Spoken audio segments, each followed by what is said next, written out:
Century 21 et ses 915 agences immobilières au service de vos projets partout en France présentent Sud Radio Conseil de famille.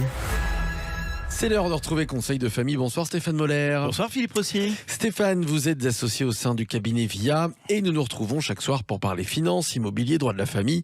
En fait, pour parler de gestion de patrimoine. Et ce soir, nous répondons à Anne qui nous demande s'il faut investir dans les crypto-actifs. Eh bien, comme l'immobilier, les actions ou les obligations, il est vrai que les crypto-actifs deviennent un vecteur d'investissement à part entière, mais à manier avec précaution. Alors Stéphane, c'est quoi ces crypto-actifs ? Eh bien, le Bitcoin en tête, presque tout le monde a maintenant entendu parler de ces crypto-actifs. Il y en a environ 10 000 et toutes portent des projets différents. Alors, c'est quoi et à quoi ça sert ? Eh bien, il y a plusieurs usages que l'on peut faire de ces tokens. Le plus connu d'entre eux est évidemment le Bitcoin. C'est évidemment le premier token à avoir été émis. Il a vocation à servir de substitut à la monnaie.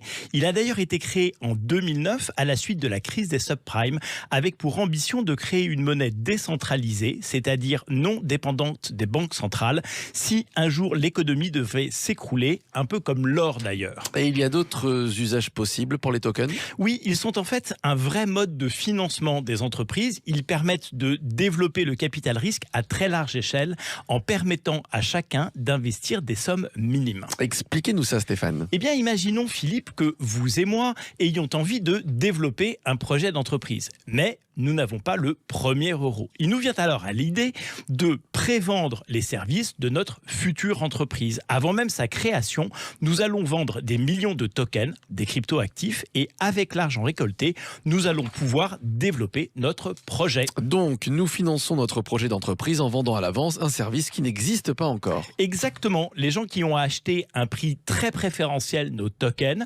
pourront alors soit les utiliser pour utiliser nos services, soit les revendre, soit les échanger contre des crypto-actifs d'autres sociétés en utilisant des bourses d'échange. En fait, l'univers des cryptos est une solution de financement de projets d'entreprise de toutes sortes. Oui, et dans cet univers d'investissement, certaines entreprises seront très florissantes et les tokens prendront de la valeur et évidemment, d'autres disparaîtront.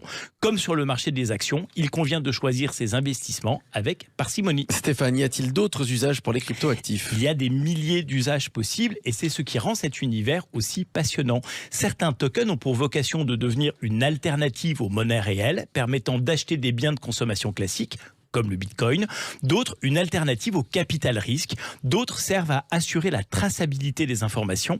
Il y a aussi des banques décentralisées, les tokens qui permettent le fonctionnement des métaverses, des jeux en ligne. En fait, les usages sont presque infinis. C'est passionnant. En effet, tiens à noter que tous les dimanches, vous animez l'émission Parlons Crypto sur Sud Radio, émission au cours de laquelle vous décryptez cet univers passionnant. Nous nous retrouvons lundi, Stéphane ? À lundi. À lundi. C'était Sud Radio Conseil de famille.